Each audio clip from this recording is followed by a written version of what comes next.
Hank here for Free Podcast Tools, and I wanted to continue my series on the Mixcast 4 settings. So this time we're going to be talking about ducking. So let's get right into it. So since the ducking works for the main microphone, let's get into microphone 1. Take that shortcut. Let's go into voice settings. So we see on this first page we have tone, compressor we've already covered. And over here we covered de-esser. We're going to talk noise suppressor soon, but I want to do ducking today and ducking with pad, so over the sound pads as well.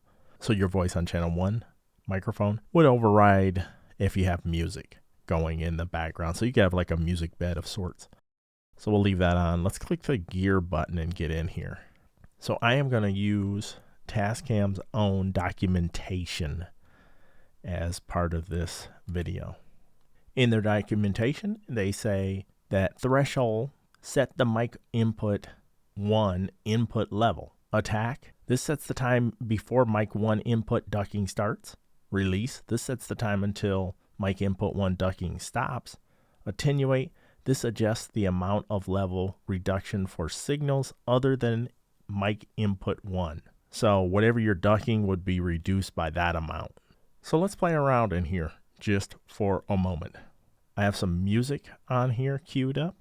I'm going to fire it off and then we'll test the ducking a little bit as is. All right, so now it should be ducking. Okay, testing 1, 2, 3, 4, 5, 6, 7, 8, 9.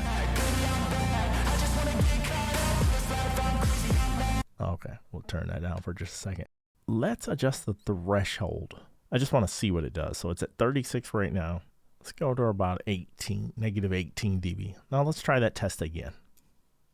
All right, testing 1, 2, 3. Testing 1, 2, 3. Testing 1, 2, 3. Okay, so as you see, it did not do a lot of ducking on that. So let's crank it the other direction. So let's take it down to negative 52. Let's fire it up again. All right, testing 1, 2, 3, 4, 5, 6, 7, 8, 9, 10, 11, 12. Now you see that works a lot better the lower we have that set. But you see the music wants to peak back in as soon as I stop talking. So that could be a little annoying. So let's change the release time. So we're at like a half second here. So let's turn that to roughly a second and a half. So let's fire the music up again. All right, so now if I pause a little bit, I get a little bit of breathing room on that. Okay, testing 1, 2, 3, 4, 5, 6, 7, 8, 9, 10, 11, 12, 13, 14, 15, 16, 17, 18, 19, 20. So you get a little more breathing room before the music tries to interject in between your talking. As you can see, you could play around with that. Now, when it comes to attenuating, I think the attack is fine. The release, I would want ramped up a lot more because I don't want the music blaring in every time I pause for a second or two. So I might even go up to 2,000 milliseconds on that or more. And then attenuation, I think that could actually be attenuated a little bit more. So let's try negative 25 dB. Let's fire the music off. All right, so now I'm talking over the music and the music's real super low, but you can hear me clearly. So that might be too low. There might be a happy medium in there where we can really be heard over the music, but it's not too low like it is possibly right now. So as you can see, by adjusting each of these settings, we're able to impact the overall result. So I think I would fool around with the attenuation. I think maybe negative 20 dB or something like that might be a happy medium.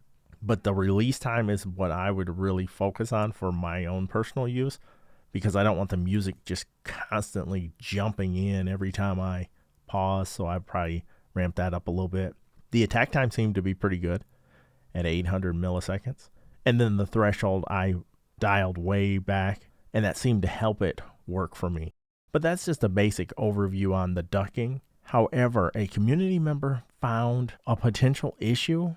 So if you want to go down the rabbit hole with me on that as I test that, click this video. Thank you.